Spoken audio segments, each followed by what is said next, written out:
You're not lazy. You're healing. And you're not broken. You're remembering how to feel safe in your softness again.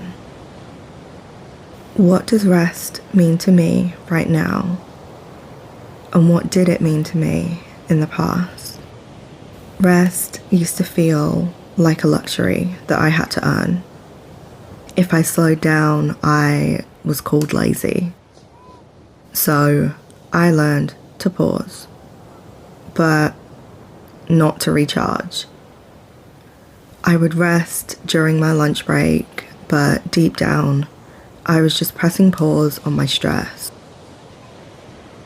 I never actually refueled.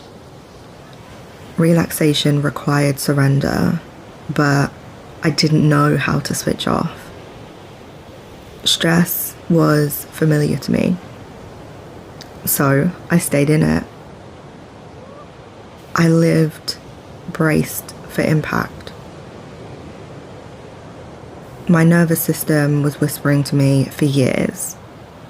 Soft invitations to slow down, to listen, and to choose differently. But I didn't hear it. I couldn't. Until my body stopped me.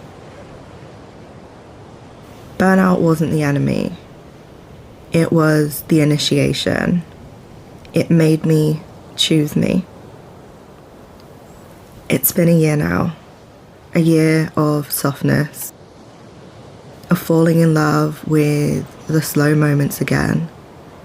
Of returning to Washea, my sacred work, my soul work. I now understand that rest isn't the reward. Rest is simply the bridge back to myself. Back to the woman that I was always becoming. Because if I hadn't stopped, I wouldn't have made it to 28. But I did. I'm here. I choose life. I choose rest every single day. Without guilt, without shame. Where in my body do I still feel pressure to be productive? Can I soften it just a little bit today? There is a bubbling tension in my womb space. Something quietly that asks, shouldn't I be doing something right now?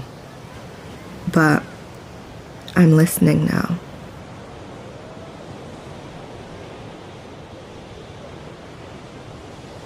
And I realize that my womb doesn't want performance. She wants presence and she wants pleasure. So I let go of perfection and I give myself permission to disconnect.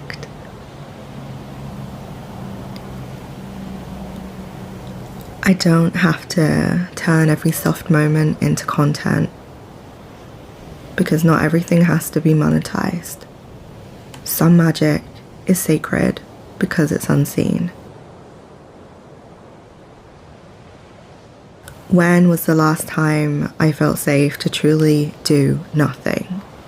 What allowed that safety? It was when I stopped setting strict deadlines for myself. When I gave myself more breathing room, when I let the next thing wait so that my body didn't have to brace for it. That transition time has been the soul medicine that I've been needing, and it allows me to land before I leap. When I'm not rushing to catch up with myself, my nervous system sighs with relief.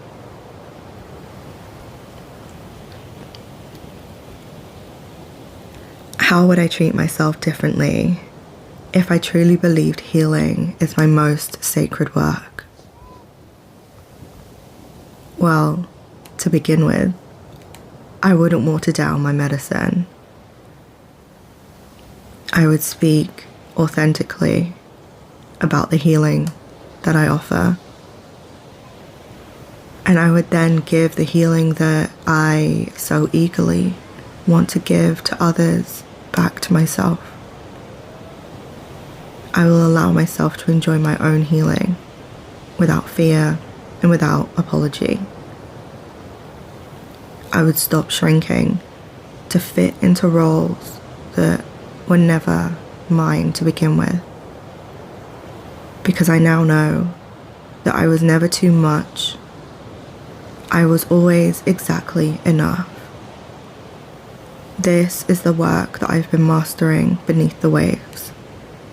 Sacred, ancient, and true.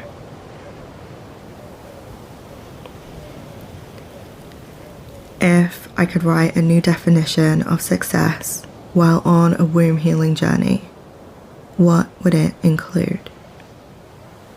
Well, success is softness, it's slowness, and it's living in the rhythm with my womb, and not the algorithm.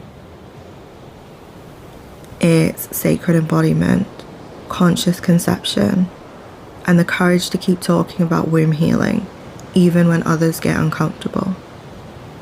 Because I'm not speaking to them, I'm speaking to her. The ones who are like me. The ones who are ready to come home to her own body. You're not behind. You're not failing. You are unlearning the pace that was never there to serve you. You are remembering how to trust your own timing. You are not lazy.